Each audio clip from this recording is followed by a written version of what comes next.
আজকের যে রেসিপিটা দেখাবো যেমন হেলদি তেমনই কিন্তু টেস্টি।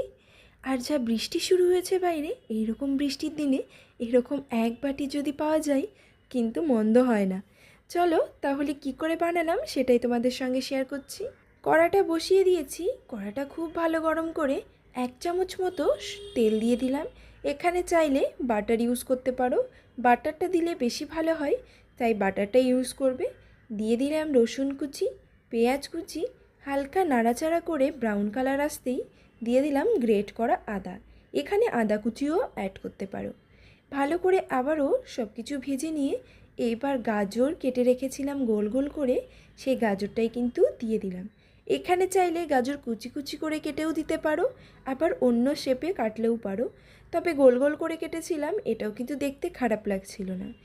গাজরটাকেও হালকা নাড়াচাড়া করে নিয়ে দিয়ে দিলাম বিনস। ভরে ভরে সবজি দিয়েছি। গাজর বিনস ছাড়া যদি ব্রোকলি বা অন্য কোনো সবজি এর মধ্যে অ্যাড করতে পারো, পেঁপে বলতে পারো, সেগুলোও অ্যাড করতে পারো কিন্তু, তবে এটা খেতে কিন্তু আরও স্বাদের হবে। যেহেতু আমার কাছে আর কোনো সবজি ছিল না এখন, সেই জন্য কিন্তু এই দুটো সবজি দিয়েই আমি করছি। সবজিগুলো দিয়ে তার মধ্যে দিয়ে দিলাম পরিমাণ মতো নুন, দিয়ে দিলাম গোলমরিচের গুঁড়ো। ভালো করে নেড়ে চেড়ে নিয়ে দিয়ে দিলাম চিকেনের টুকরোগুলো। চিকেনের টুকরোগুলো দিয়ে আবারও কিন্তু খুব ভালো করে নাড়াচাড়া করে নিয়েছি।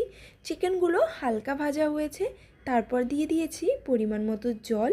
জল দিয়ে আবারও কিছুটা দিয়ে দিলাম নুন, দিয়ে ভালো করে ঢাকা দিয়ে কিছুক্ষণ ফুটতে দিলাম। মিনিট 10 পর ঢাকাটা তুলে মাংসের যে টুকরোগুলো এর মধ্যে রয়েছে সেগুলো খুব ভালোভাবে সেদ্ধ হয়ে গেছে। এবার এগুলো একে একে তুলে আলাদা করে নিচ্ছি।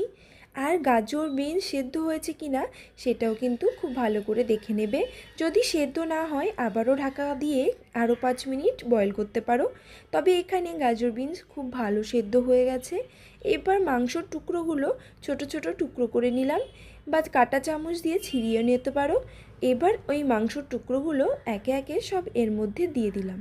দিয়ে ভালো করে আবারও নাড়াচাড়া করে নিয়ে এবার এর মধ্যে দিয়ে দিচ্ছি একটা ডিম ফেটিয়ে।